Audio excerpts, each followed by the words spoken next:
A clue to who?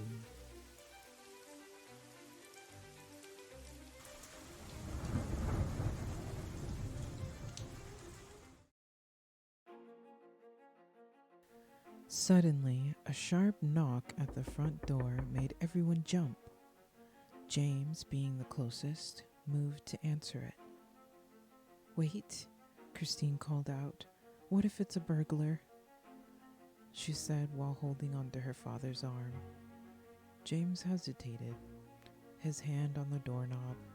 The knocking came again, more insistent this time. "Police, open up," a gruff voice called from outside.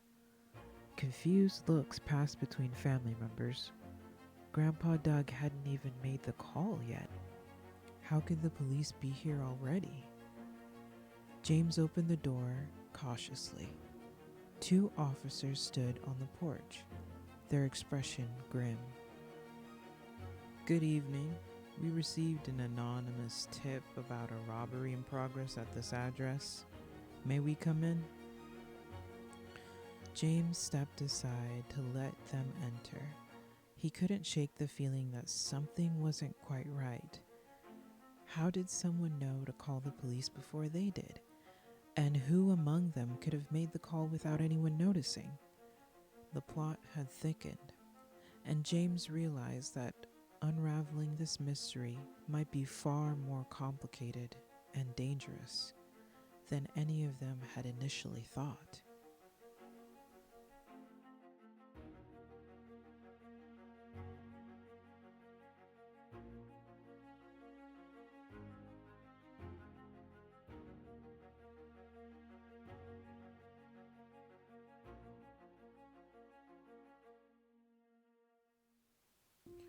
Grandpa Doug squinted his eyes in confusion as he glanced over the officers. "I'm Detective Carter, and this is Officer Fredericks," Detective Carter said while removing his hat. "Can someone explain what's going on here?" Grandpa Doug stood up slowly, his joints creaking in protest. He cleared his throat, addressing the officers with a mix of resignation and frustration in his voice. "Well, officers," he began, "it seems we are in a bit of a predicament here. It started first with one missing item, my old pocket watch. It's worth thousands, but for me, the sentimental value is what bothers me the most, you know? A gift from my late wife." He paused, running a hand through his well-groomed white hair. Officer Frederick scribbled in his notepad, the scratching of his pen punctuating the tense silence. Meanwhile, Detective Carter's eyes swept methodically across the room. James watched as the detective's gaze lingered on each family member in turn, taking in Robert's nervous fidgeting, Charlotte's rigid posture, and the deep frown lines on his father's forehead. It dawned on James that Detective Carter wasn't just observing, he was assessing potential suspects. Detective Carter's eyebrows rose. "I see. And you say you have no idea who might have taken these items?" An uncomfortable silence fell over the room. James, ever observant, noticed a flicker of something. Was it recognition? Passed between the detective and Michael's wife, Charlotte. It was so quick he almost missed it.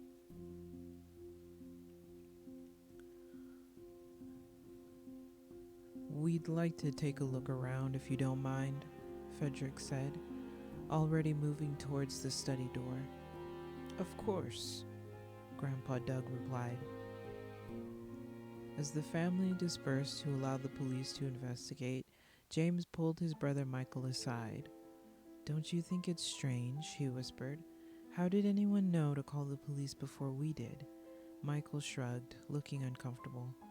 "Maybe one of the neighbors saw something suspicious and called it in."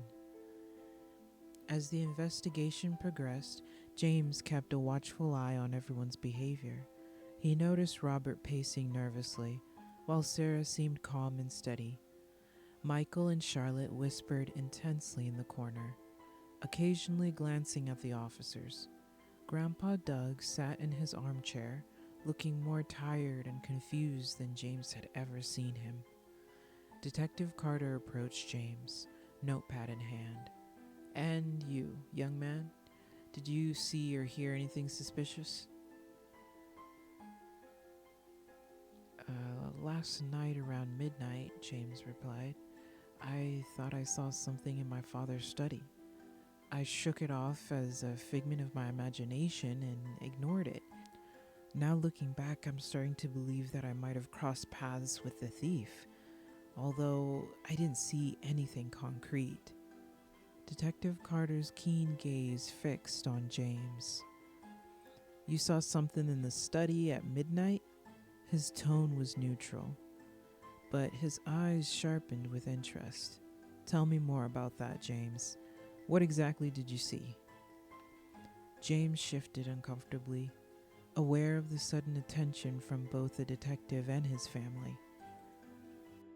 "I'm not sure I saw anything, really. It was late and I was tired. Just a shadow, maybe, or a movement out of the corner of my eye." "And you didn't investigate further?" Carter pressed, his pen poised over the notepad. "No, James paused, feeling a pang of guilt. "I convinced myself it was nothing." The detective nodded slowly. "In situations like these, James, even the smallest detail can be crucial. Can you remember anything else? Any sounds, perhaps? Or did you notice anything out of place in the study this morning?" James could feel the weight of his family's stares. Robert's nervous tapping had stopped, and he could sense Charlotte's laser-focused attention without even looking at her. "No," James began, racking his brain for any additional details. "All right," said Detective Carter.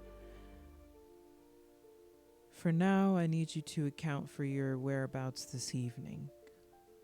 As James answered the detective's questions, he caught sight of Officer Frederick emerging from the upstairs bedrooms, a puzzled look on his face.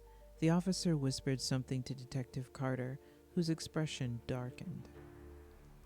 "Mr. Clodsworth," Carter called out, "we need to speak to you privately." Detective Carter said, looking at Grandpa Doug. Grandpa Doug rose slowly, following the officers into his study. The door closed behind them with a solid click.